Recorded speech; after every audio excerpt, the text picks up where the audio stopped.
Evening chanting.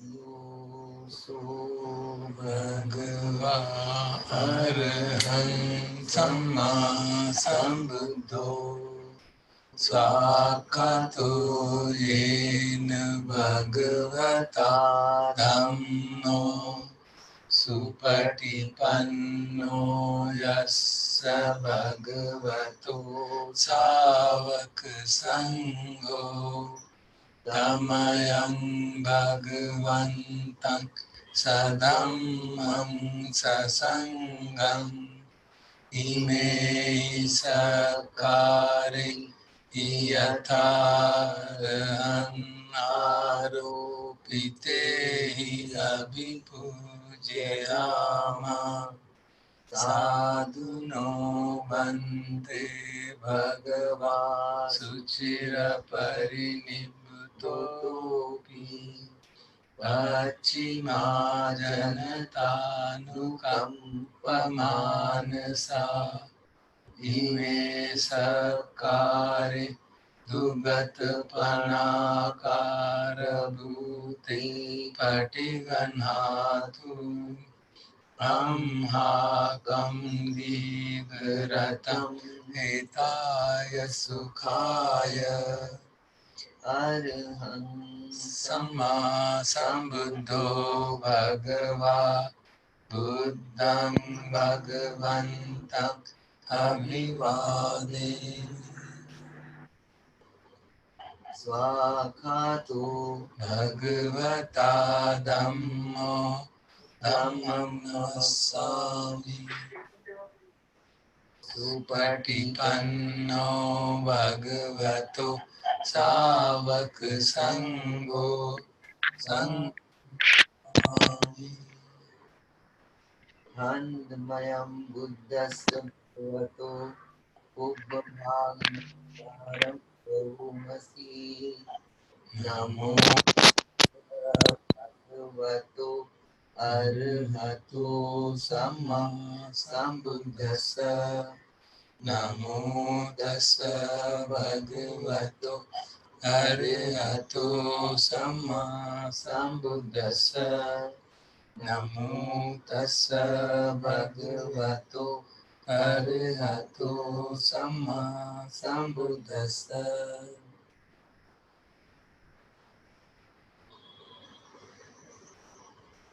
Handmayam Buddhanusakinayam Karomasi Tam Khopana Bhagavantam Evam Kalyano Iti Sadhu Abhugato Iti Piso Bhagava Arahang Samma Sambuddho Vidyacharana Sampanno Sugato Lokavidu Anuttaro Puruషadhammasarati Sattha Deva Manussanam Buddho Bhagavati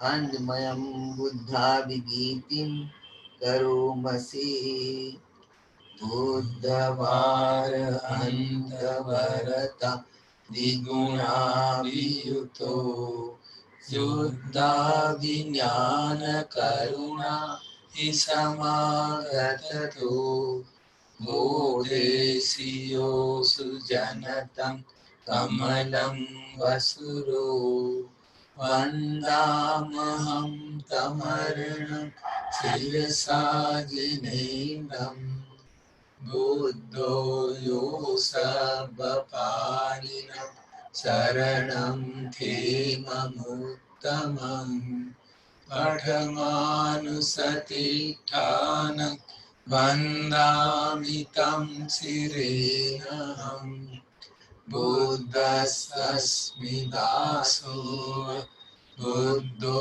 मे सामिकिस्सरो बुद्धस्सहं नियादीनि शरीरं जीवितं चिदम् मन्दन्तोऽहं चरिष्यामि बुद्धस्येव सुबोधितम् नास्ति मे शरणम् अन्यत् बुद्धो मे शरणं वरम् एतेन सज्जवज्जेन वड्डेयं सत्तु शासने बुद्धं मे वन्दमानाय यं पुण्यं पशुतं इदा सर्वेऽपि अन्तरायामि माहेशुं तस्य तेजसा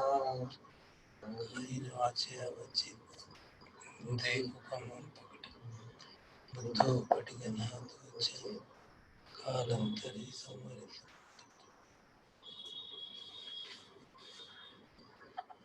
हान्दमयं धम्मानुसतिनयं करोमसि स्वाखातो भगवता धम्मो सन्दिट्ठिको अकालिको एहिपस्सिको ओपनयिको पश्चात्तं वेदितव्यो विඤ्ञोहीति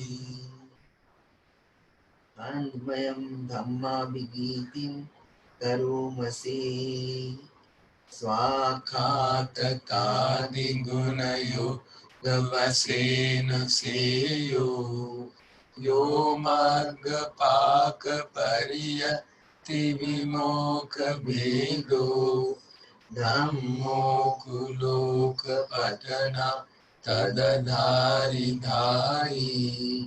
वन्दामहं तमरं वरधम्ममीतम्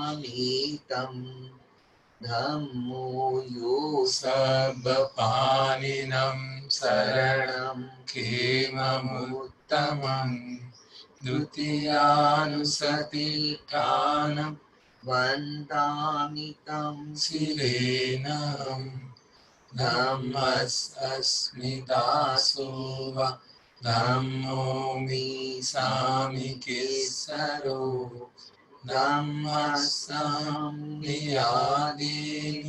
शरीरं जीवितं चिदम् वन्दन्तोऽहं चरिष्यामि धम्मस्येव सुधम्मतम् नास्ति मे शरणम् अन्यत् धम्मो मे शरणं वरम् एतेन सत्यवज्जेन वड्डेयं तत्तु शासने धम्मं मे वन्दमानाय यं पुण्यं पशुतं इदा सर्वेऽपि अन्तरायामि माहेषु तस्य तेजसा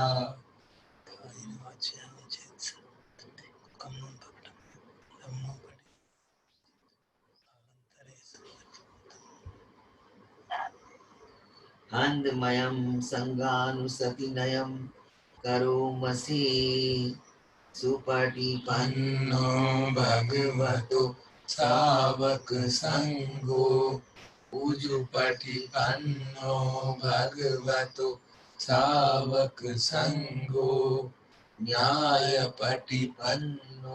भगवतो सावक संगो सामीचिपटिपन्नो भगवतो सावक संगो यदिदं चत्तारि पुरुषयुगा अष्टपुरुषपुङ्गला एष भगवतो सावक संगो आहुनेयो पाहुनेयो दक्षिणेयो अञ्जलिकरणीयो अनुत्तरं पुण्यतीर्थं लोकसाति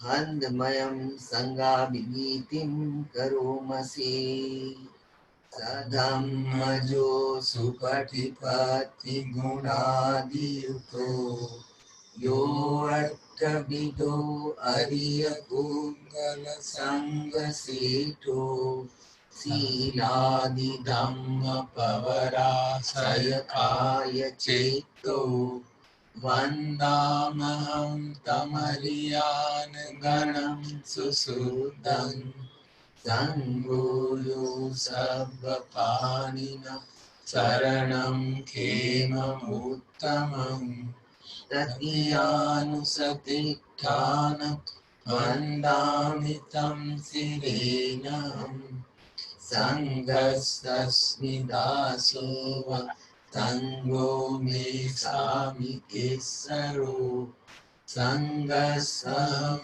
नियागेमि शरीरं जीवितं चिदं वन्दन्तेऽहं चरिष्यामि संगस्सोपटिपन्नकम् नत्ति मे शरणम् अन्यं संगो मे शरणं वरम् एतेन सत्यवज्रेण वड्डेयं सत्तु शासने संगं मे वन्दमानाय यं पुण्यं पशुतं दिवा सर्वेऽपि अन्तरायामि माहेशुं तस्य तेजसा कायेन वाचा मनसा दैवकर्मं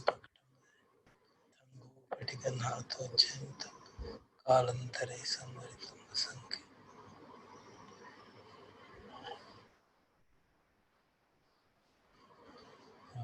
रतन सूत्र का हिंदी अनुवाद रिसाइट करेंगे। किताब है सफर करके रतन सूत्र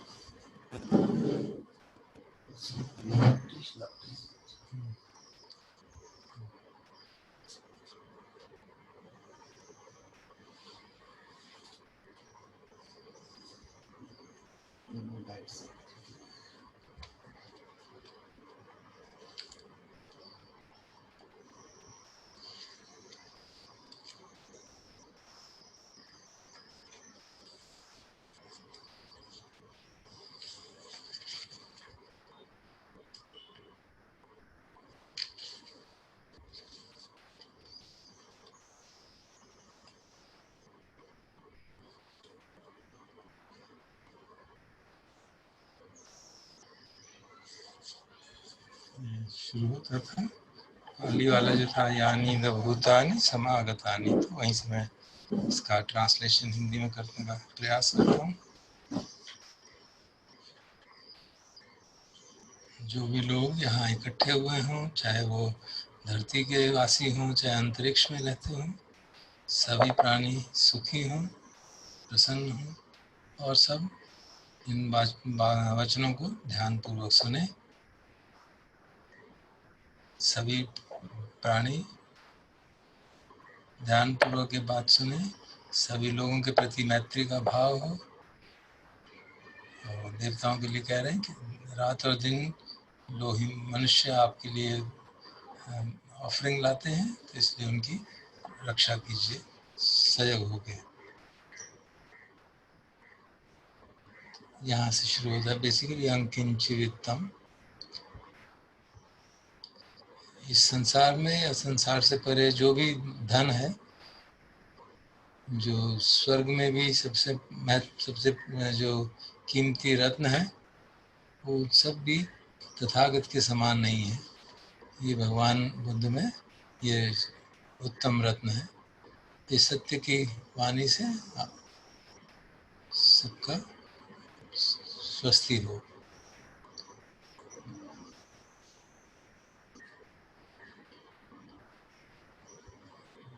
विकारों का क्षय, विराग, अमृत पद की प्राप्ति,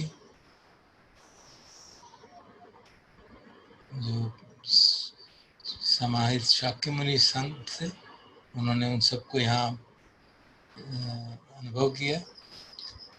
उस धम्म के बराबर कोई भी नहीं है। ये धम्म में उत्तम रत्न है।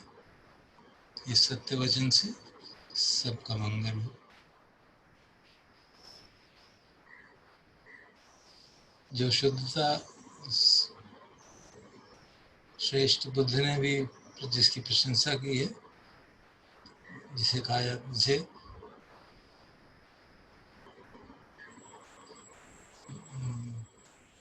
निरंतर समाधि बगैर किसी व्यवधान के समाधि कहा जाता है, ऐसी समाधि के बराबर कुछ भी नहीं है। ये धर्म का उत्तम रत्न है। इस सत्य वचन से सबकी स्वस्ति हो। 8 पुग्गल जो कि प्रज्ञावान लोगों ने जिनकी प्रशंसा की है, इसके 4 युगल हैं। ये ऐसे भगवान के श्रावक संघ ऑफरिंग के युक्त हैं और उनको दिया गया दान महान फल देता है। ये संघ का उत्तम रत्न है। इस सत्य वचन के आधार पर सबकी स्वस्ति हो।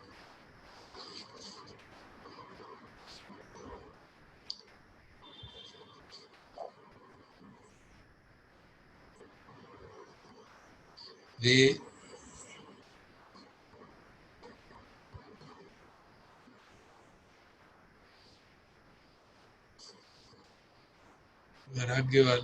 वैराग्य से युक्त दृढ़ निश्चय वाले लोग जो भगवान गौतम बुद्ध की शिक्षा में अपने को रत रहते हैं,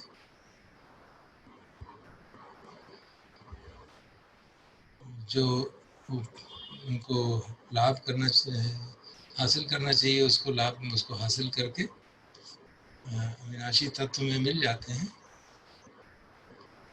वे बगैर किसी कष्ट के, बगैर किसी एक्चुअल मीनिंग तो बगैर किसी खर्चे के शांति का, जब चाहें शांति का भोग कर सकते हैं, शांति में रह सकते हैं। ये संघ का उत्तम रत्न है। इस सत्य वचन के आधार पर सबकी स्वस्ति हो। जैसे कि एक खंबा धरती में गहराई से गड़ा हो, चारों तरफ दिशा की वायु से वो हिलता नहीं है, वैसी ही उपमा मैं उस सत्पुरुष की देता हूँ जिसने चारों आर्य सत्य का पूरी तरह से साक्षात्कार किया है। ये संघ में उत्तम रत्न है। इस सत्य वचन से सबकी स्वस्ति हो।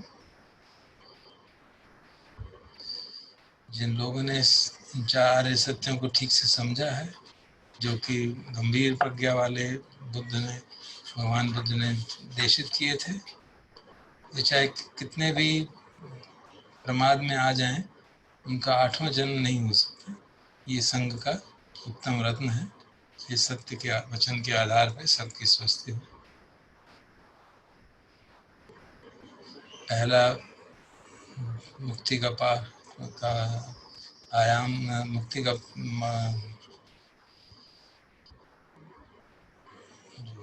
पथ है। पहला मुक्ति का पथ जिसने अटेन कर लिया अर्थात छोटापन हो गया, उसके 3 चीजें समाप्त हो जाती हैं: सकाय दृष्टि, विचिकित्सा और शीलबद्ध परामर्श। वो 4 निरे लोगों से मुक्त हो जाता है और कभी भी इस तरह के 6 घोर दुष्कृत्य नहीं कर सकता। ये संघ का उत्तम रत्न है। इस सत्य वचन के आधार पर सबकी स्वस्ति हो। अगर कभी भी अनायास वो कोई गलत काम भी कर देता है, काया से, वाणी से या चित्त से, वो उसको छुपा नहीं सकता कभी भी, क्योंकि कहा जाता है कि जिसने निब्बान का साक्षात्कार एक बार भी कर लिया है तो वो अपने दोष छुपा नहीं सकता। ये संघ का उत्तम रत्न है। इस सत्य वचन के आधार पर सबकी स्वस्ति हो। जैसे कि एक पेड़ों का झुरमुट ग्रीष्म ऋतु की पहली गर्मी में फूलों से ढक जाता है, उसी प्रकार जो श्रेष्ठ धर्म भगवान ने सिखाया है वो निर्माण को परम सिद्ध की ओर ले जाता है। ये भगवान बुद्ध का ये उत्तम रत्न है। इस सत्य वचन के आधार पर सबकी स्वस्ति हो।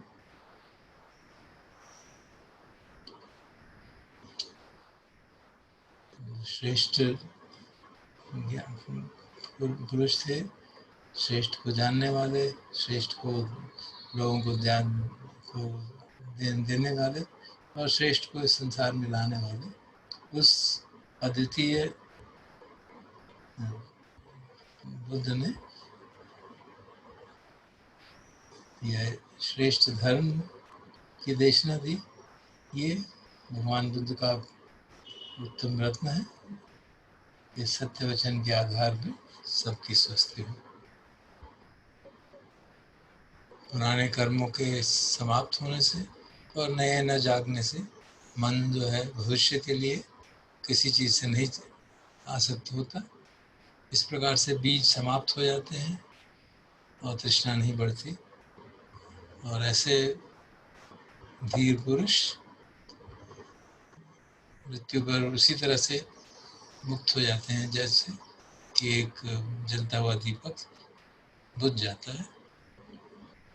ये संघ का उत्तम रत्न है। इस सत्य वचन के आधार पर सबकी स्वस्थ है। जो भी लोग यहाँ इकट्ठे हुए हैं धरती पे या आकाश में, तथागत मनुष्यों और देवताओं द्वारा पूजित हैं। हम सब तथागत को आदर देते सत्कार करते हैं। इस सत्य वचन के आधार पर स्वस्ति हो सबकी।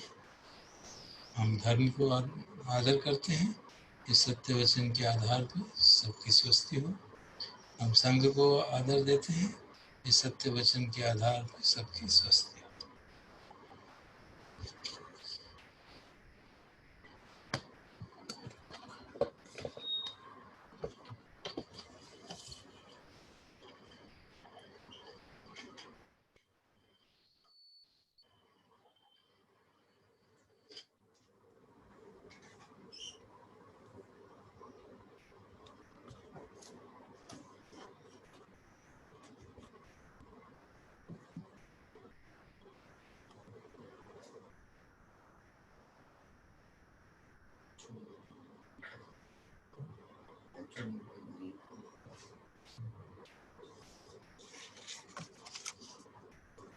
माइंडफुलनेस वाली किताब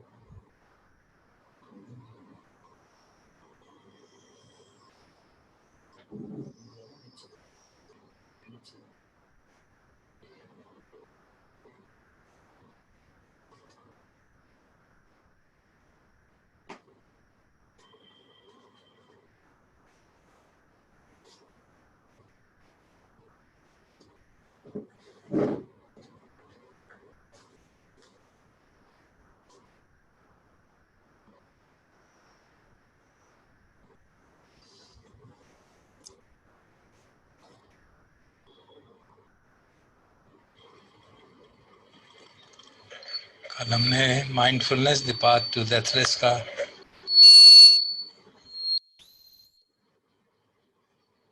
रेसिटेशन शुरू किया था, जो अजान अमरू ने एक रिट्रीट में किया था और जिसमें वो बीच में कमेंट्स भी देते थे।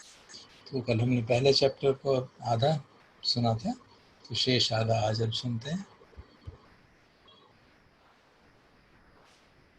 ये पुस्तिका भी PDF हमने दीप्ति जी ने भेज दिया था। आशा आप सब ने डाउनलोड कर लिया होगा।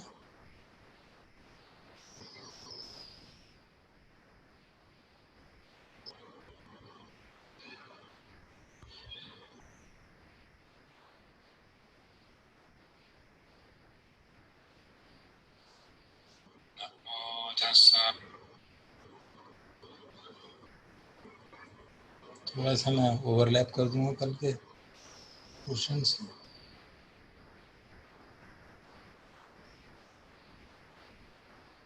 Like some sort of big fireworks cosmic event, but it's the natural peace of the heart when the grasping stops. But it's not confused by grasping and identification and attachment. What is present is the natural peace of the mind. So, and as Lumpur Sumedho has it.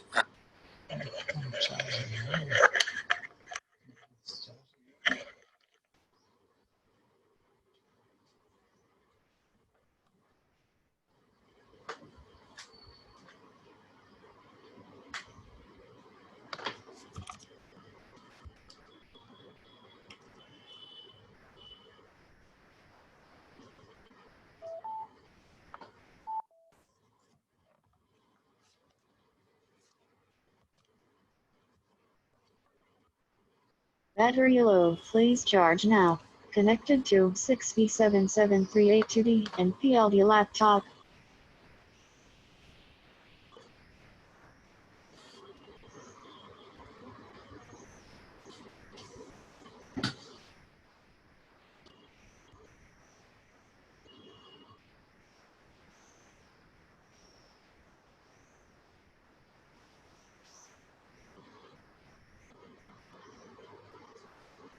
PLD laptop disconnected.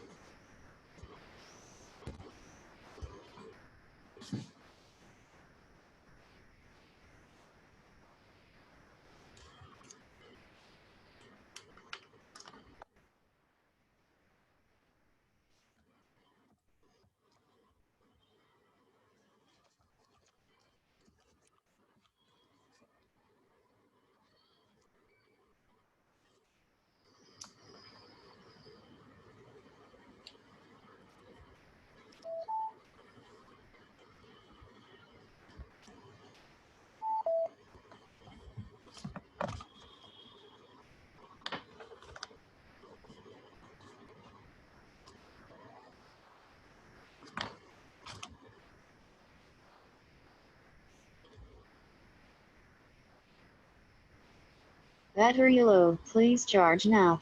Connected to 6B77382D.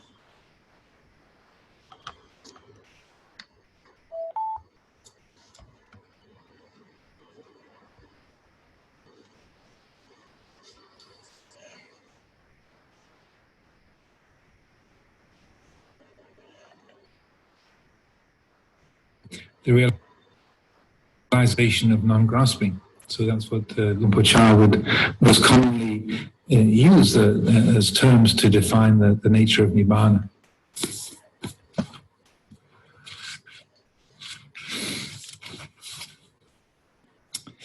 Some people just live their lives reacting to life because they've been conditioned to do so, like Pavlovian dogs. If you're not awakened to the way things are, then you really are merely a conditioned, intelligent creature rather than a conditioned, stupid dog. It's a very blunt way of talking about it. So if you are not awakened to the way things are, then you really are merely a conditioned, intelligent creature rather than a conditioned, stupid dog. You may look down on Pavlov's dogs that salivate when the bell rings, but notice how we do very similar things. This is because with sensory experience, it's all conditioning. It's not a person. It's no soul or personal essence. These bodies, feelings, memories, and thoughts are perceptions conditioned into the mind through pain, through having been born as a human being, being born into the families we have, our class, race, nationality. Dependent on whether we have a male or a female body, attractive or unattractive, and so forth. All these are just conditions that are not ours, not me, not mine. These conditions follow the laws of nature, the natural laws. We cannot say, I don't want my body to get old. Well, we can say that, but no matter how insistent we are, the body still gets old. We cannot expect the body to never feel pain, or get ill, or never get ill, or always to have perfect vision and hearing. We hope, don't we?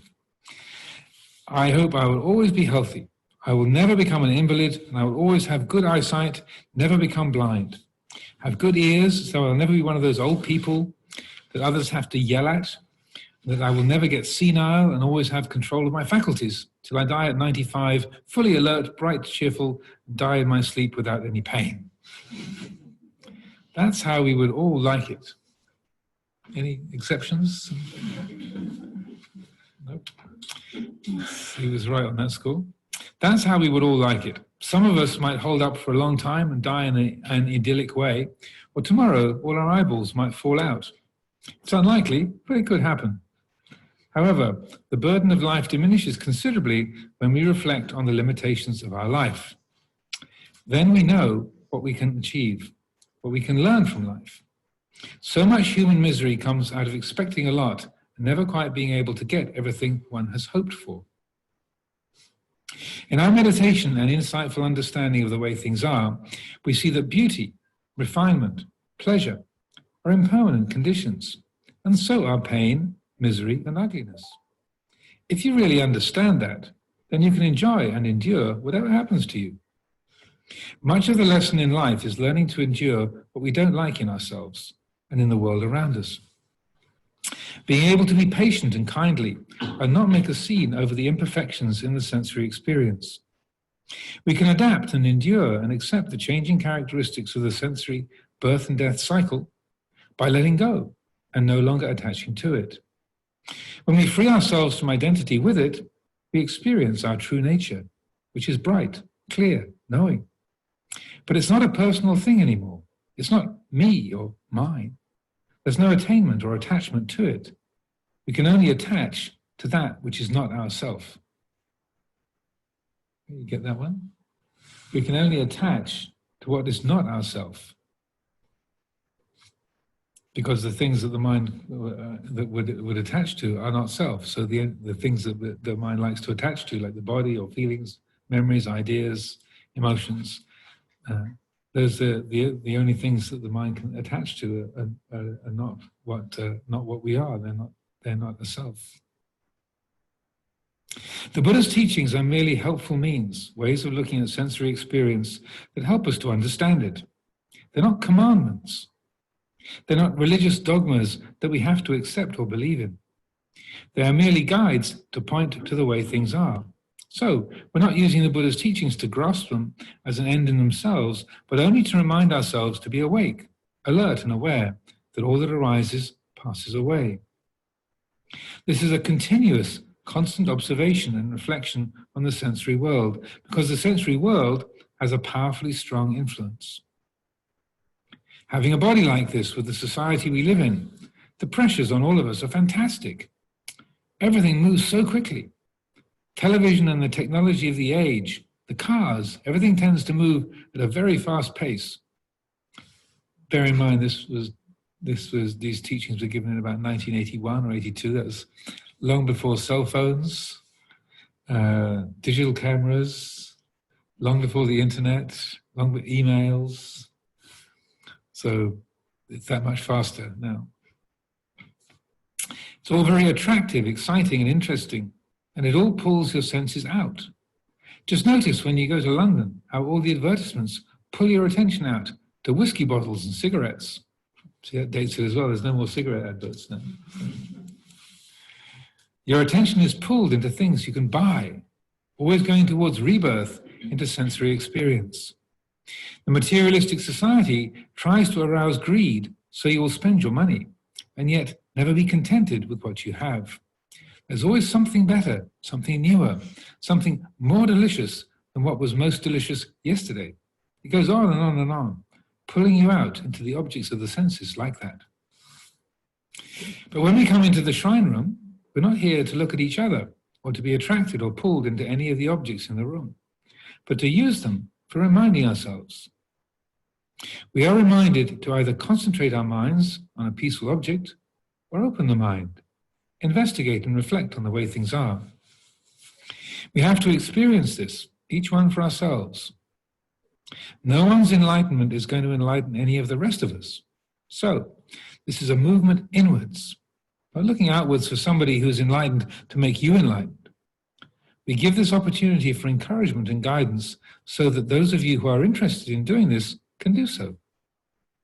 Here you can, most of the time, be sure that nobody is going to snatch your purse. These days you can't count on anything, but there's less risk of it here than if you were sitting in Piccadilly Circus. Buddhist monasteries are refuges for this kind of opening of the mind. This is our opportunity as human beings. As a human being, we have a mind that can reflect and observe. You can observe whether you're happy or miserable. You can observe the anger or jealousy or confusion in your mind. When you're sitting and feel really confused and upset, there is that in you which knows it. You might hate it and just blindly react to it, but if you are more patient, you can observe that this is a temporary changing condition of confusion or anger or greed. But an animal cannot do that. When it's angry, it's angry. When it's angry, it is completely that, lost in it. Tell an angry cat to watch its anger. I've never been able to get anywhere with our cat. She cannot reflect on greed, but I can, and I'm sure that the rest of you can. I see delicious food in front of me, and the movement in the mind is the same as our cat Doris's. But we can observe the animal attraction to things that smell good and look good. This is using wisdom by watching that impulse and understanding it. That which observes greed is not greed. Greed cannot observe itself, but that which is not greed can observe it. This observing is what we call Buddha, or Buddha wisdom, awareness of the way things are. So that was very true. Doris was the monastery cat at Chithurst in the early days there. She was a very noble cat, but on days when there was, say, a dana offering with lots of meat in it, Doris would have a very difficult day.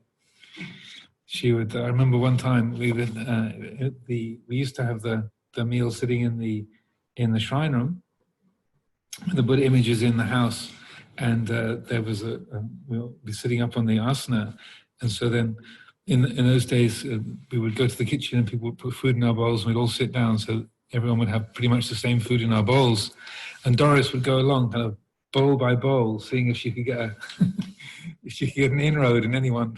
She'd come along and sort of put her nose over the edge of the bowl and say, "No, Doris, you should try the next monk. No, try the next one." And it was really, even though Luang Por Sumedho said, I've never been able to get anywhere with our cat. She cannot reflect on greed. She couldn't reflect on it, I think, but she managed to develop restraint. I remember one time they were sort of eyeball to eyeball with Doris, and she sort of got her nose over the edge of my bowl and said, "No," and you could feel her like, "But it smells so good," and no. And you could really see this. I'm trying to be a good cat, but wow, it smells so good. And that, right there, there was, even though she's an animal, there was this genuine, I know I shouldn't, but, and so that was a very powerful teaching for me as well as for Doris. And, sometimes that pull on the heart is incredibly strong. But we can apply restraint to that. But within this principle, though, that Luang Por is talking about, and what we say can develop with particularly with vipassana meditation and wise reflection, as he says, that which knows greed is not greedy. That which knows jealousy or confusion is not jealous or confused. So you can be completely aware of a profoundly confused mind. So you can have the mind states sort of swimming around all over the place, and the mind that says, "Wow, it's really confused today," or "This is really weird."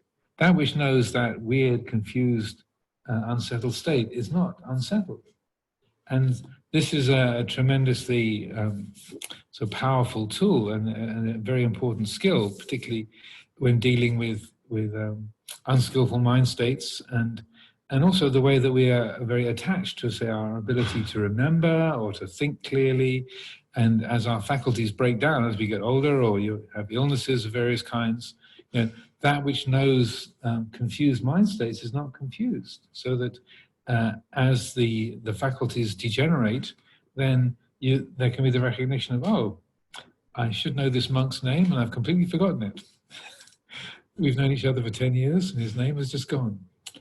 It's interesting, rather than this is awful, I'm falling apart, my memory is going, I'm going to be totally incompetent, attaching to that experience of not being able to remember somebody's name, but instead taking refuge in that quality of awareness. Oh, this is the feeling of, I wish I could remember that monk's name, but I can't remember it right now feeling. That's what this is. And that when the mind makes that quality of knowing the refuge rather than the objects of awareness, then it's a great skill, and that can be also the most helpful way of dealing with feelings of, say, fear or excitement or different kinds of strong emotional states. We like Doris and her reaction to the smell of food. That's the same for many of us. I notice, particularly at breakfast time, there's a certain speed with which the feet cross the carpet. The servery becomes the center of the universe, and the rest of the sangha and everything else is just vanished. I'm not naming anybody in particular, not kind of taking notes or anything. So. But there tends to be a sense of, they're not looking at the paintings on the wall. Not noticing the color of the carpet at this moment. There's the servery and the hunger in the stomach have a particular chemistry. So the attention goes there. And so that we easily get lost in particular sense objects. But the mind that can recognize, oh, look at that. That's the universe just shrank to the servery. Isn't that interesting? The mind that's aware of that is not caught in it. So you're feeling very upset or very sad. You've just had some very bad news. Someone in your family has just died, or there's some kind of crisis, and you feel really upset. But that which knows sadness is not sad. Or you're feeling very agitated. Things are very busy or confused, as we were saying. That they say, "Oh, this is really confusing. I don't know what's going on. I'm really. This is really bewildering." That which knows confusion or bewilderment is not confused. And so that the more that quality can be developed, the more that we're able to deal with that flow of the events of our days, the different interactions that we have, the different feelings of comfort, discomfort, and so on and so forth that happen during our days, and that it's not a matter of switching them off or dissociating from them, but rather there's a way of recognizing that flow of experience and perception for what it is, and then we can learn to respond to those different feelings of happiness, unhappiness, comfort, discomfort, rather than just react blindly, chasing after the ones we like, or running away from, or fighting against the ones that we dislike. So that's the end of that chapter. So I'm happy to respond to people's questions, if there are any. Questions? Yes. You said in enlightened one cannot enlighten another, the Buddhist is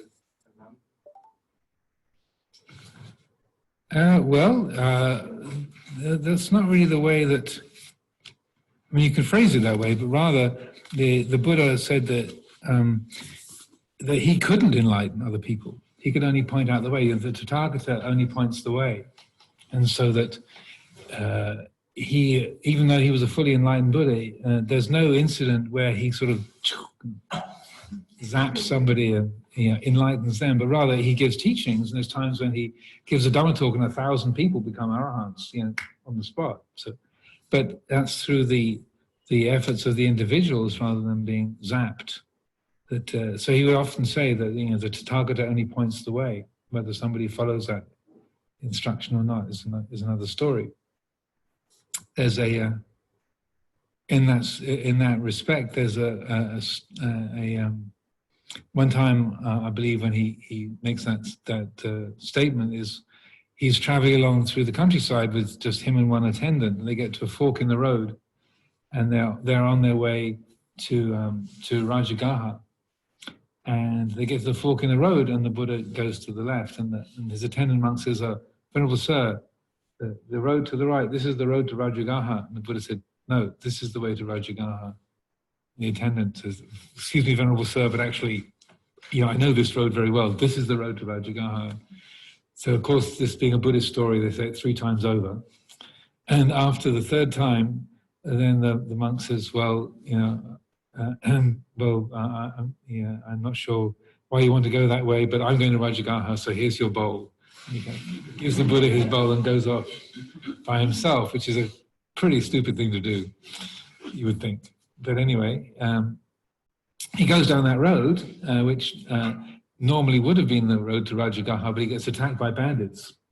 He gets beaten up, and his robe's torn, his bowl is broken, and then he sort of treks through the countryside and meets up with the Buddha. Yeah, now I understand why that wasn't the road to Rajagaha. So that the Buddha would say, yeah, the Tathagata points the way, but it's up to individuals to follow that or not.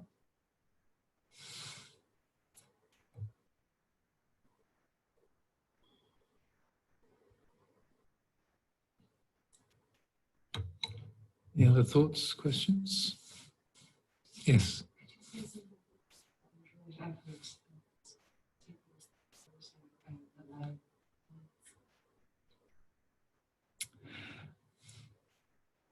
The chemistry of sort of taking responsibility and how that meets together with the principle of not self is also that's part of that question, that area. And so oftentimes the way that we talk about doing something, like I'm making choices, or it's my responsibility to do something, or I want to work hard at my meditation, I need to develop more concentration, I need to get rid of my confusion and defilements and so on. So the ordinary everyday way we speak about the work that we do, our responsibilities that we have, keeping to our commitments and so forth. The language is very personal, like I should do this, this is my job, or I promised I would, or I really need to. So our ordinary everyday speech casts it very much in the form of self-view and me doing something to get a particular result or fulfill an obligation. So, and it's not just a sort of an exercise in words or semantics, but rather it's a shift of attitude. So that when the Buddha speaks about his own path, he says it's a path of effort, it's a path of doing, it's a path of action. So that it involves decision making and giving direction to the mind. So that the essential part of that is what is, say, formed in the definitions of what right effort is. So that has 4 parts. The Buddha was very systematic in his teaching, as we know. So the 4 parts are restraining the unwholesome from arising, or if the unwholesome has arisen, to let it go. The conscious cultivation of the wholesome, and then the sustaining of the wholesome once it has arisen. So those 4 qualities of right effort, they are all about doing, recognizing the wholesome and the unwholesome, consciously say letting go of the unwholesome, consciously cultivating and sustaining the wholesome. So there's discerning what's wholesome, what's unwholesome, and there's work that's being done to let go or to maintain. But if that is guided by self-view, like I should get more of this, I should get rid of that, I am this way, I shouldn't be this way, I should be another way, then the presence of that self-view creates the causes of stress and conflict, and the mind is always say out of harmony with the Dhamma, with the way things are. So instead, if the guiding force for action is mindfulness and wisdom, then there doesn't need to be any self-view involved in that. So it can seem very similar, but rather than I mustn't let any unwholesome, I shouldn't let jealousy or greed arise. I shouldn't be so angry. Rather, jealousy is an unskillful state. Let it be restrained. Or anger is a destructive, unwholesome state. Let it be restrained. Or recognize if those states have arisen, there's jealousy or fear or anger or greed. Rather than I'm feeling greedy, or I'm obsessed with food, or I'm really angry with that person. Say, well, there's an angry feeling that has arisen. Or here's a greedy feeling has arisen. There's a jealous feeling that has arisen. A fearful feeling has arisen. That doesn't have to be named as me or mine. It's just, here is a feeling of fear. Here's a feeling of anger. Here's a feeling of desire. It feels like this. And so as Ajahn Sumedho is saying over and over, we don't have to make it personal. You didn't invent fear or greed, right? It existed in the world before you were born. But we relate to it like, I'm greedy, or I'm angry, or I'm jealous, or I'm afraid, I'm worried. Like almost as if we invented it, that it's ours, it's what we are. But if there's that quality of insight, that clear seeing, then then there's a feeling of fear or worry or aversion arises. And then in that clarity, it can be recognized, well, there's a feeling of aversion, but that which knows the aversion isn't averse. That which knows that emotion isn't causing it. And that even though that, say, it might be a memory or that feels very personal, or a sensation in your body, which is like, it's my body, ow, it's hurting me. With that clarity of vision, there's a recognition of, well, this is, it can be called, oh, this is my body, but actually it's just a feeling of pain is arising and it's known here. Or there's a memory is arising, it's known here. Or there's the recognition of a responsibility. Okay, it's my job to be organizing the washing up today. So that thought, okay, have I pulled all the threads together for the washing up rota today or not? So that there's a recognition of the feelings that are there, or the memories, or the emotions, or the responsibilities, but the mind isn't holding on to it as this is what I am, or this is mine, this is me.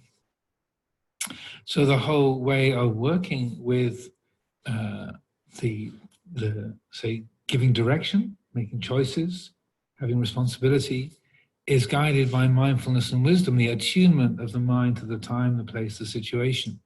And so then when it needs to relate to things in a personal way, I don't know what your name is. Jacinta. So that, okay, it's Jacinta's job to look after the washing up rota. Okay, that's got my name on. Okay, that's what, that should be taken care of here, but it doesn't have to be something that is grasped or said this is mine, or this is who and what I am in an absolute way. So again, Ajahn Chah, it was a genius at the expressing these things in a very tangible and direct fashion. He said, it's like, it's the problem is not say the glass of water. That you say, I shouldn't grasp the glass of water, therefore, don't go anywhere near it. He said, no, you can, if you're thirsty, you can pick it up, hold it, have a drink. And when you don't need it anymore, then you put it down. So the holding is not the same as grasping. You pick up something, you use it, you put it down. So there's no problem, there's no stressing or tension that comes from that. There's no dukkha that arises from picking something up. So something's got our name on, there's a responsibility. I'm the abbot of the monastery, or I'm giving a Dhamma reading. It's got my name on it, but and so the event happens, and you carry it out, and it looks personal from the outside, but from the inside, the mind doesn't have to relate to it in a personal way at all. As I like to say, that which knows the person is not a person. That quality of awareness, that quality of knowing, is not personal. It's not I and me and mine. It's a knowing quality, and it's not tied or bound to any of those personal feelings or perceptions that it knows and relates to. Does that make sense? It's tricky to get a sense of how it works, but it's like riding a bicycle. If you try to do it by a book or figuring out exactly how you do it, you can't really do it. But you get on the bike and then you think, oh my goodness, I'm balancing. How did I do that? So it's the way that works are both putting forth effort and taking responsibility and having commitment or resolution, how to actualize that without that being me doing something, or me who's made a promise, or me who's got this duty. That you can only really find the way of say actualizing that through engaging in that way, and seeing when the mind gets too sort of disengaged and dissociated and doesn't follow things through, or gets too spaced out, or gets too tight and involved and too stressed. And right, just like riding a bicycle, you find a way that you can. It's a balancing act that comes through an attunement of the whole being. But really, the essential qualities are, mindfulness and wisdom, satipanya, attention to the present moment, and an attunement to the time, the place, the situation, what is needed. And then the more that the heart gets accustomed to that, then the more that action and speech then is in tune with the time, the place, the situation, with what's needed. And that you don't have to define who and what you are out of a particular set of actions, but more there's a quality of responsivity. The heart is responding. So when it's time to act, you act. When it's time to be still, you can be still. You don't have to be doing something to justify your existence, or trying to get away from the doing in order to be peaceful. But there's a quality of ease and peace, whether there's action or stillness, according to different times and places.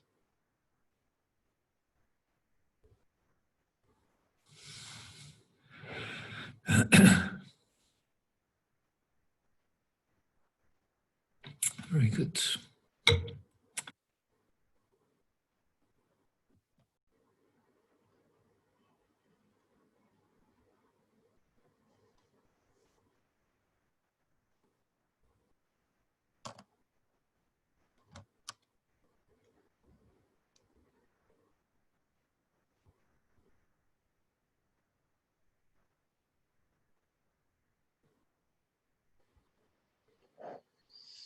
इसका हिंदी अनुवाद करते हैं जो पढ़ा हमने, और जो अजान ने प्रश्न के उत्तर दिए।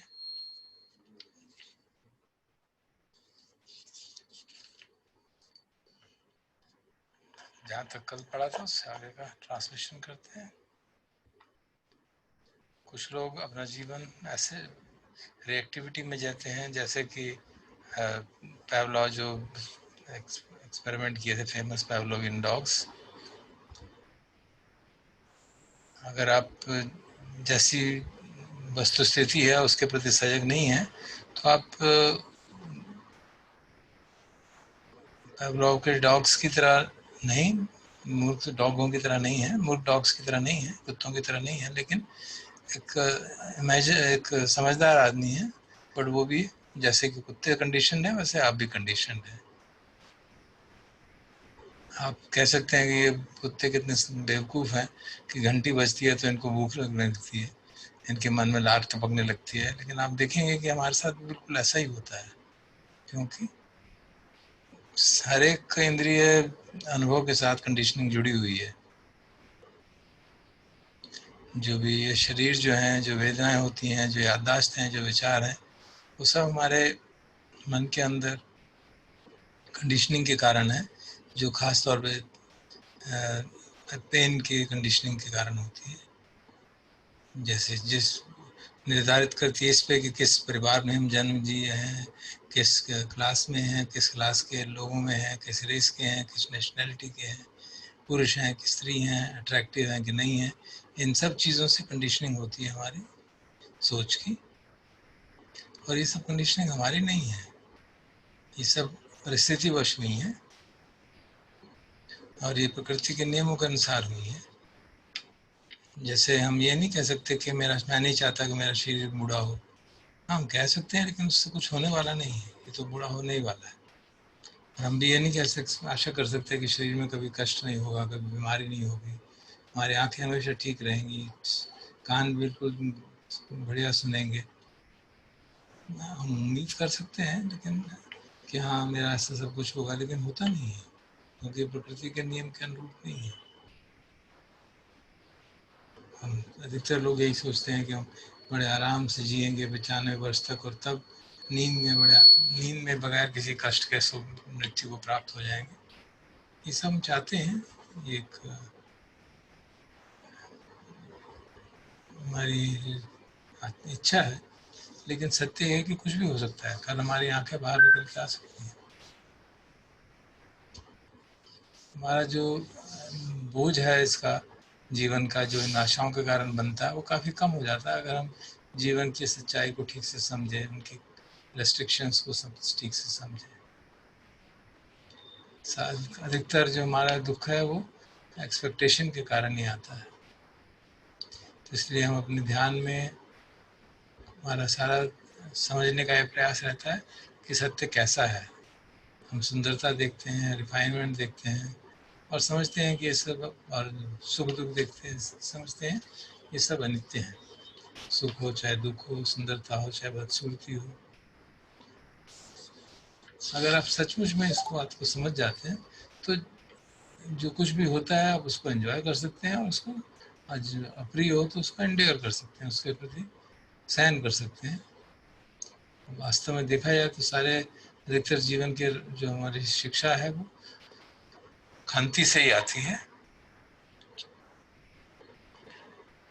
कि संसार में जो कमियां हैं, जो हमारे इंद्रिय अनुभवों की कमियां हैं, उनके ऊपर हम बड़ा सीन बना के मुंह फिरा के नहीं बैठते, उनको काइंडली बड़े आराम से एक्सेप्ट करके जीवन जीते हैं। क्योंकि हम जानते हैं कि जो इंद्रियां हैं, उनके जो विषय हैं, उनका जो एक्सपीरियंस है वो निरंतर बदलता रहता है, उदय होता है, व्यय होता है। और अगर हम उसके साथ आइडेंटिफाई नहीं करेंगे तो हम अपना जो शुद्ध चित्त है उसको एक्सपीरियंस करेंगे, जो कि शुद्ध है, स्पष्ट है, रेडियंट है, और उसमें केवल जानने की वाली बात है। और वो कोई मैं और मेरा नहीं है, इसके प्रति कभी अटैचमेंट नहीं होती, क्योंकि हम तो अटैच उन्हीं से हो सकते हैं ना जो हमारी चीज़ ना हो। जैसे शरीर है, विचार हैं, परसेप्शंस हैं, हम उनके साथ अटैच हो सकते हैं क्योंकि मैं नहीं हूँ। भगवान बुद्ध की टीचिंग्स जो है, वो शिक्षा जो है, वो एक कुशल उपाय है, एक अच्छा तरीका है जिससे कि हम इंद्रिय अनुभवों को समझ सकें। वो कोई कमांडमेंट्स नहीं है कि ये ऐसा ही होना चाहिए, ऐसा ही आपको विश्वास करना चाहिए। ये केवल मार्गदर्शन है इस तरफ कि सत्य कैसा है। तो हम भगवान की शिक्षा को अपने को याद दिलाने के लिए काम कर रहे हैं कि सत्य को ठीक से पहचाने, और इसलिए इस हेतु हम सजग रहते हैं, अटेंटिव रहते हैं, और समझते हैं कि जो कुछ भी उत्पन्न होता है उसका व्यय हो जाता है, समाप्त हो जाता है, और ये निरंतर है। तो निरंतर देखना, निरंतर रिफ्लेक्शन से काम होता है, क्योंकि इस इंद्रियों का, संसार का हमारे बड़ा भारी इम्पैक्ट होता है।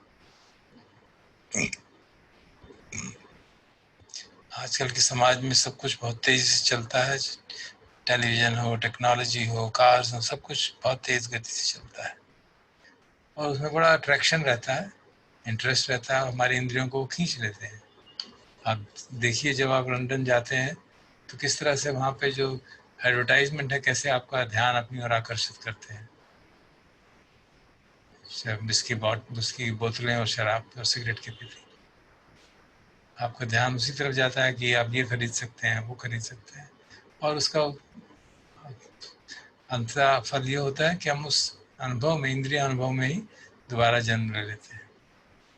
और जो भौतिकवादी समाज है वो हमारे को पूरी कोशिश उसकी रहती है कि हमारा लोभ बना रहे, हम कभी भी संतुष्ट ना हो, क्योंकि हमेशा कुछ ना कुछ इससे बढ़िया, जो अभी अनुभव है उससे बढ़िया अनुभव होने के लिए कुछ ना कुछ चीज़ हमेशा उपलब्ध रहती है। लेकिन जब हम श्राइन रूम में आते हैं, पूजा गृह में आते हो, तो हम यहाँ एक दूसरे के प्रति अट्रैक्ट होने के लिए, पुल होने के लिए, या यहाँ के ऑब्जेक्ट्स के प्रति अट्रैक्ट होने के लिए नहीं आते हैं। हम इनको रिमाइंड करने के लिए इस्तेमाल करते हैं कि या तो हम और अपने को कंसंट्रेशन का अभ्यास करेंगे, एक एकाग्रता का अभ्यास करेंगे, या चित्त को खोल के हम इन्वेस्टिगेट करेंगे कि वस्तु स्थिति क्या है, और ये हम सबको अपने लिए इंडिविजुअली करना ही पड़ेगा। किसी और की एनलाइटनमेंट से हमको कुछ फर्क नहीं पड़ने वाला है।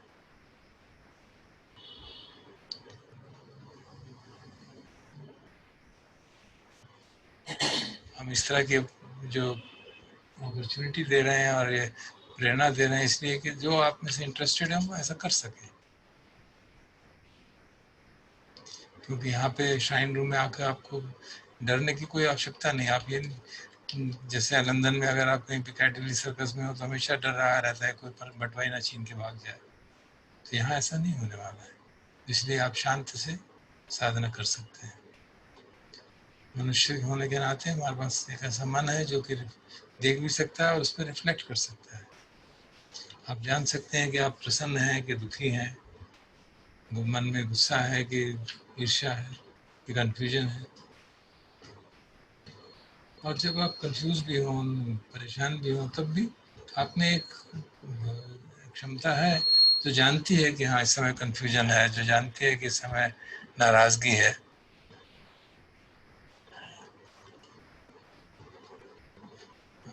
आप अगर पेशेंटली इसको ऑब्जर्व करेंगे तो समझेंगे कि ये जो कंफ्यूजन है या गुस्सा है या लोभ है वो टेम्परेरी है, वो उत्पन्न होता है और समझ जाता है। ये क्षमता हम में है, लेकिन पशुओं में ये क्षमता नहीं है।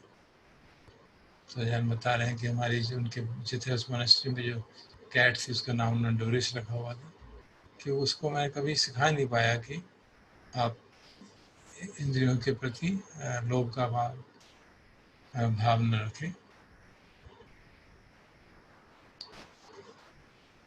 तो साधना का उद्देश्य यही है कि हम प्रज्ञा पूर्वक जो भी हमारे में इम्पल्स जागता है इंद्रियों के साथ संपर्क होने में, जो अंदर इम्पल्स जानता है उसको प्रज्ञापूर्वक देखें ताकि वो आगे बढ़ ना सके।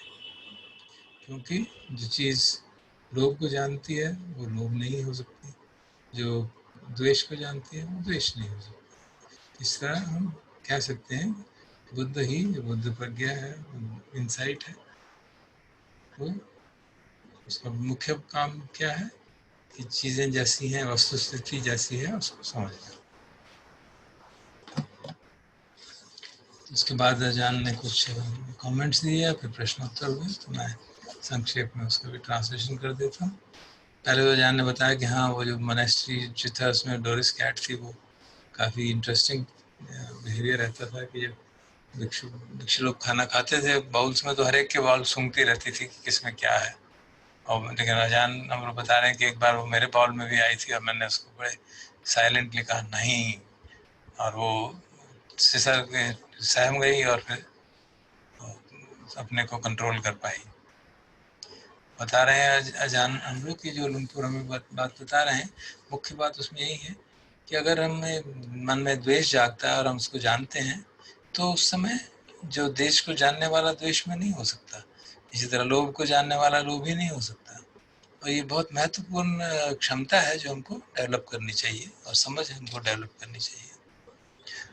और ये खास तौर पे बुढ़ापे में जो हमारी इंद्रियां वीक होने लगती हैं, याददाश्त कम होने लगती है, तो कई बार लोग याददाश्त नहीं आ रहा तो उससे बहुत परेशान होते हैं, जबकि समझदारी इसी में है कि वो करें देखो कैसा स्वरूप है बुढ़ापे का कि मैं याद ही नहीं कर पा रहा हूँ, तो फिर आप मन में द्वेष नहीं जगा रहे हैं।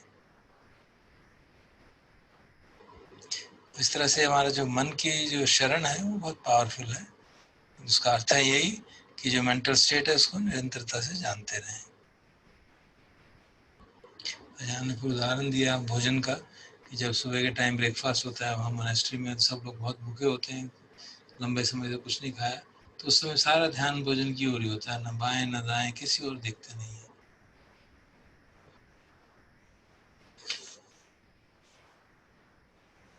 एक प्रश्न उत्तर हुए संक्षेप में, पर एक प्रश्न पूछा जिसके उत्तर में मेरे ख्याल से प्रश्न यही होगा कि क्या तथागत किसी को एनलाइटनमेंट दे सकते हैं।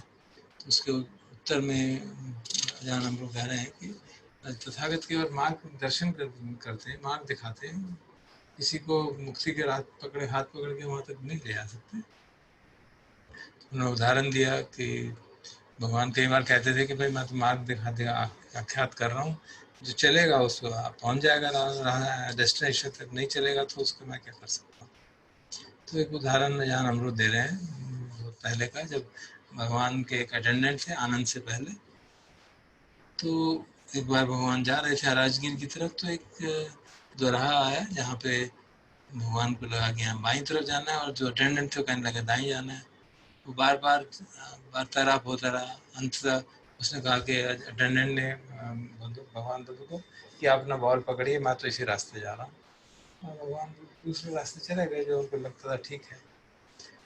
और जो उनका अटेंडेंट था, जो बटक था, वो दूसरे रास्ते से गया।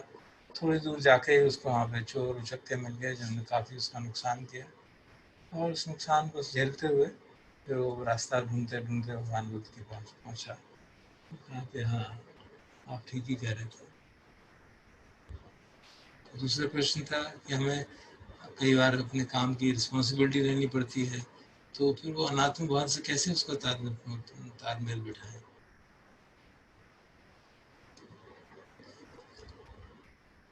हमने बताया कि जो अनात्म बोध का मतलब है वो हमें कन्वेंशनल लेवल पे काम करने से रोकता नहीं है। समझने की बात है, पहले तो ये समझने की बात है कि भाषा की अपनी सीमाएं हैं, और हमको जो सामान्य हमारी भाषा है वो हमेशा आत्मभाव से जुड़ी रहती है। उसमें आई का शब्द का निरंतर से इसको प्रयोग होता है, केवल प्रयोग ही नहीं होता, हम उसको सिंसियरली मानते हैं तभी प्रयोग करते हैं।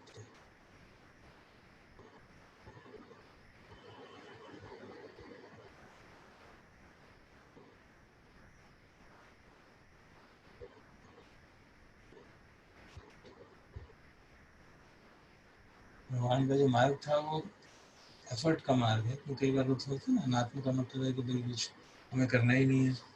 तो हम बता रहे हैं भगवान का मार्ग जो है सम्मा वायाम एक महत्वपूर्ण भाग है हमारे अष्टांगिक मार्ग का। इसका अर्थ यही है कि हमें एफर्ट करना है कि जो अकुशल चेतनाएं हैं वो हम दूर भगाएं और अंदर ना आने दें, और इस तरह से अगर आ जाए तो वो दूर भगाएं, और जो कुशल चित्त की चेतनाएं हैं जो हमारे भीतर है वो बनी रहें, कहीं खाए कम ना हो जाए, और जो नहीं है उनको अंदर लाएं। तो इस तरह से एफर्ट की तो बहुत आवश्यकता है, लेकिन वो एफर्ट जो है आत्मभाव से प्रेरित नहीं होना चाहिए कि मुझे ये करना है, मुझे अपने को मुक्त करना है, मुझे अपने विकार निकालने हैं, बल्कि सती और प्रज्ञा से पृष्ठ होना चाहिए, समझदारी से। अजान ने बताया कि दुर्भाग्य से हमारी भाषा भी ऐसी है कि उसमें मैं का भाव पर्टिकुलरली हमेशा आता रहता है। हमेशा हम ये कहेंगे आई एम एंग्री, जबकि सत्य ये कहना चाहिए एंगर इज द रीजन। तो इसलिए जो मन की स्थितियां हैं उनको अगर पर्सनली लेंगे तो वो आत्मभाव होगा, अनात्मभाव नहीं।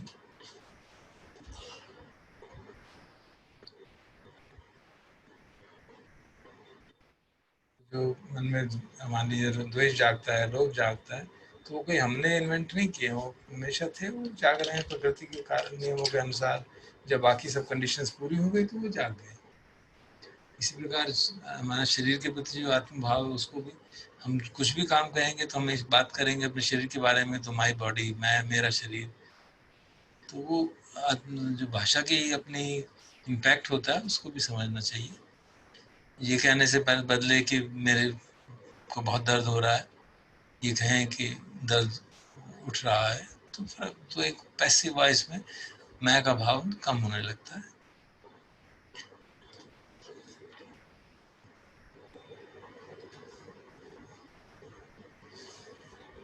अपना उदाहरण देते हुए उन्होंने कहा कि जैसे मैं अभी देशना दे रहा हूँ या धम्मा रीडिंग हम कर रहे हैं, तो बाहरी व्यवहार के लिए तो वो ठीक है कि मैं कर रहा हूँ, लेकिन अंदर मेरे भीतर तो यही रहता है कि ये हो रहा है, तो मैं पर्सनली ऐसा कर रहा हूँ, ऐसा भाव नहीं है। हाँ, ये थोड़ा ट्रिकी ज़रूर है, लेकिन उसी तरह से ट्रिकी है जैसे कि एक साइकिल को चलाना ट्रिकी होता है। शुरू में प्रैक्टिस करते हैं, बार बार गिरते हैं, फिर प्रैक्टिस करते हैं, और वो किताबों को पढ़ के नहीं आता, वो अनुभव के आधार पे बार बार गिर के उठने पे ही आता है। इसी प्रकार से अगर हम समझते हैं कि रिस्पॉन्सिबिलिटी है तो ये समझना चाहिए कि हाँ ये काम करनी है, ना कि ये कि वो ये मेरी ड्यूटी है, ये मुझे करना ही पड़ेगा, ये मुझे करना है। तो इस तरह से अपना एटीट्यूड बदलने से हम एक बैलेंस्ड वे में जीवन जी सकते हैं, और सामान्य जो हमारे क्रियाकलाप हैं, रिस्पॉन्सिबिलिटीज़ हैं, उनको भी पूरा कर सकते हैं। मुख्य बात यही सती और पन्या के आधार पे हमारे काम हो, ना कि आत्मभाव के कारण।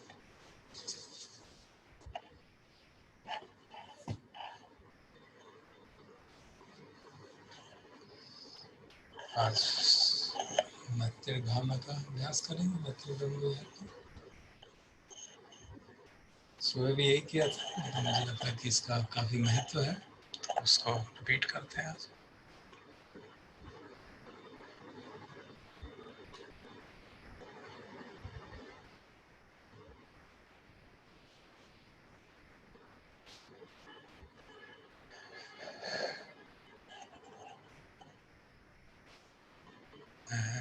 अवेदोहोमि अव्यापज्योहोमि अनीगोहोमि सुखी अत्तानं परिहरामि।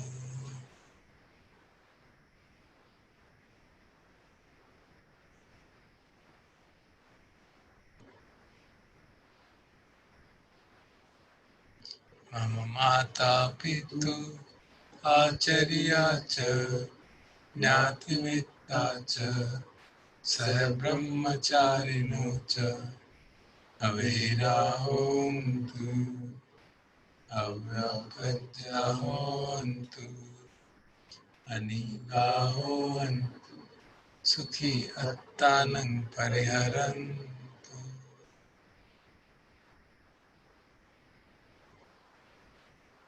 आरक्षा देवता भूमट्ठा देवता रुकट्ठा देवता आकाशट्ठा देवता अवेराहोन्तु अव्यापज्याहोन्तु अनीगाहोन्तु सुखी अत्तानं परिहरन्तु।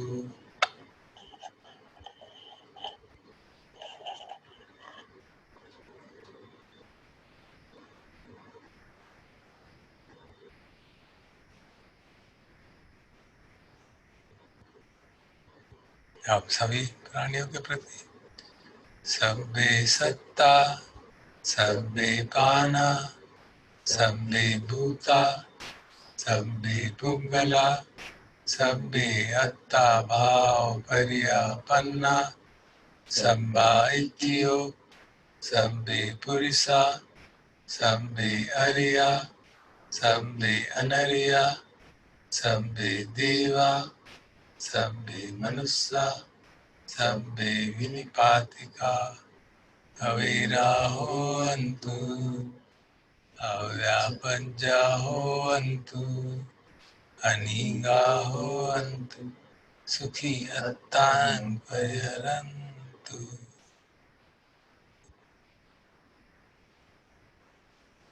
अब काया और चित्त को मैत्री से व्याप्त करते हैं थोड़ी देर, याद करके अपने प्रियजनों को और भी तटस्थ लोगों को, और कोशिश कर सकते हैं जिनके प्रति उतना मैत्री भाव नहीं है या द्वेष है, उनको भी याद करके उनके प्रति मैत्री का भाव करने का प्रयास करते हैं।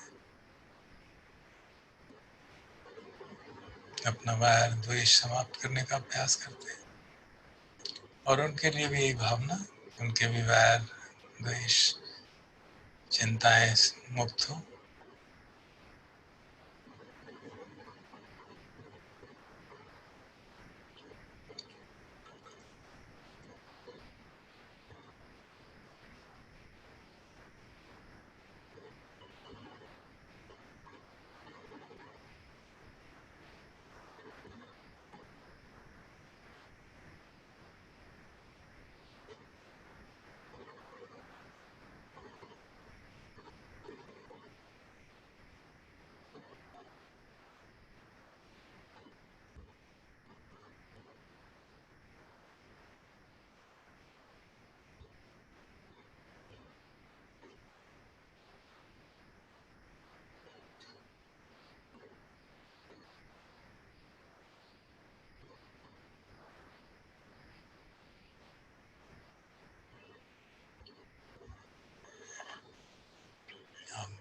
चौदह दिशाओं में फैलाने का अभ्यास करते हैं।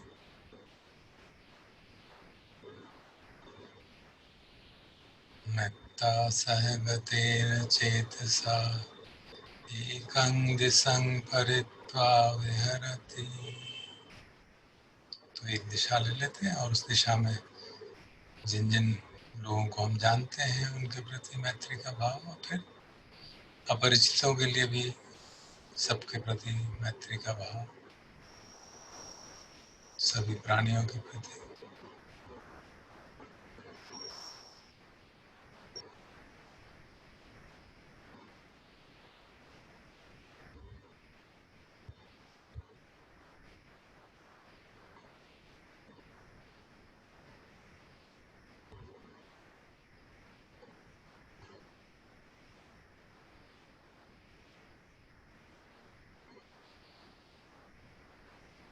तथा द्वितीयं, एक और दिशा ले लेते हैं। पहली दिशा के वर्टिकल परपेंडिकुलर में,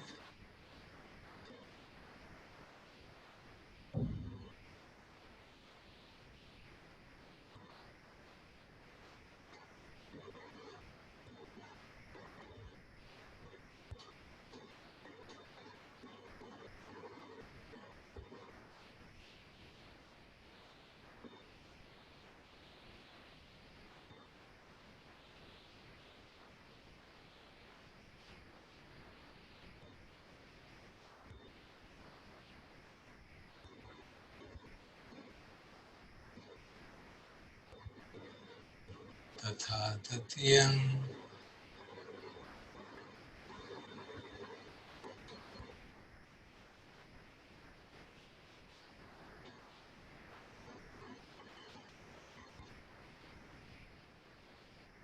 तथा चतुर्थं,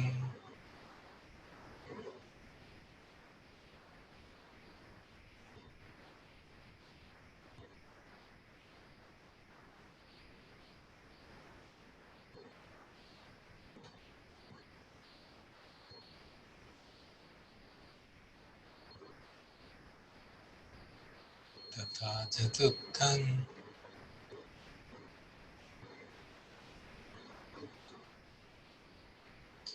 इति ऊर्ध्वम् अधोतिर्यं सम्बदि सम्बद्धताय सम्भावन्तं रूपं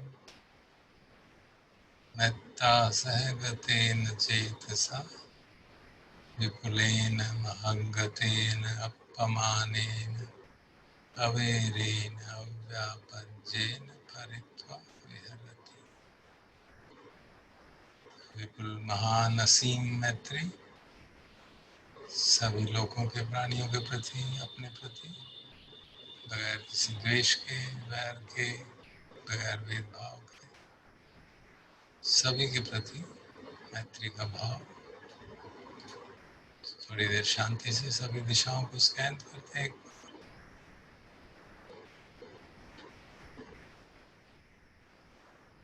जो जो बंधु याद आते हैं,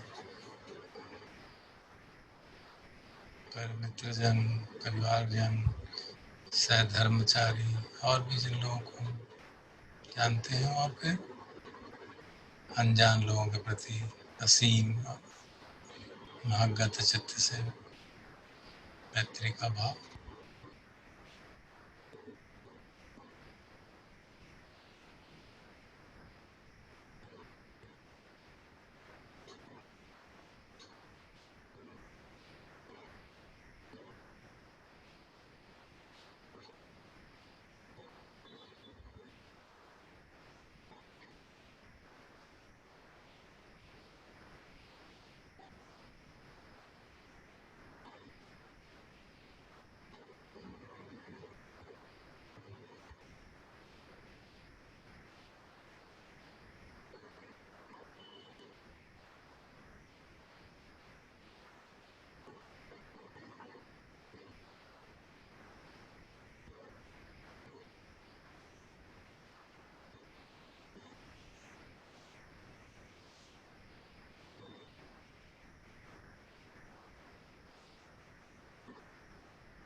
हम सब ओपन करते हैं, तो आप लोग भी चाहें तो ज्वाइन कर लें। राजेंद्र जी हैं क्या ऑनलाइन?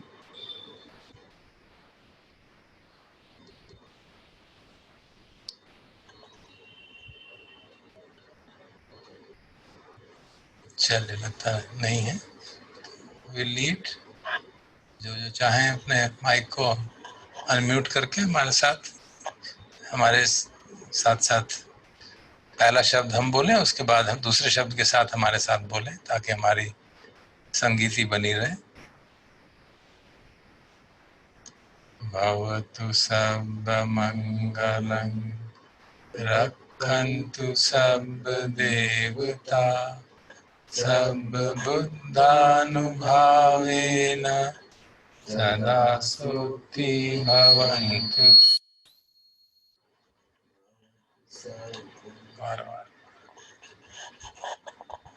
भवतु सर्वमङ्गलं रक्षन्तु सर्वदेवता सर्वधर्मानुभावेन सदा सुखी भवन्तु ते। भवतु सर्वमङ्गलं रक्षन्तु सर्वदेवता सर्वानुभावेन सदा सुखी भवन्तु ते।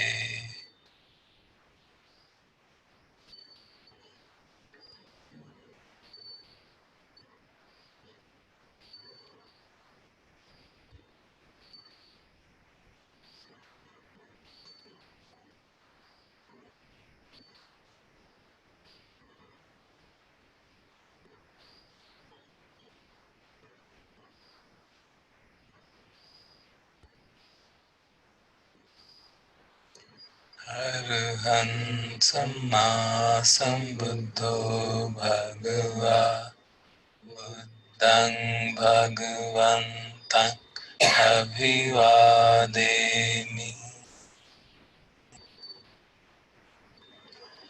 साक्षातो भगवता धम्मो धम्मं नमस्सामि।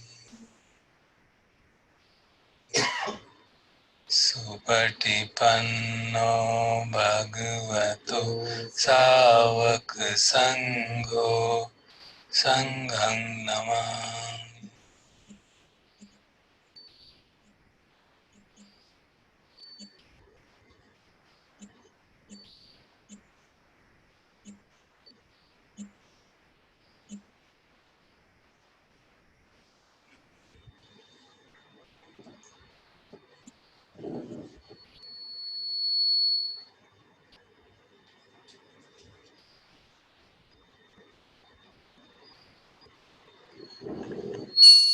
नमस्कार। Namaskar, sir. Thank you. Namaste, Aunty ji. Thank you.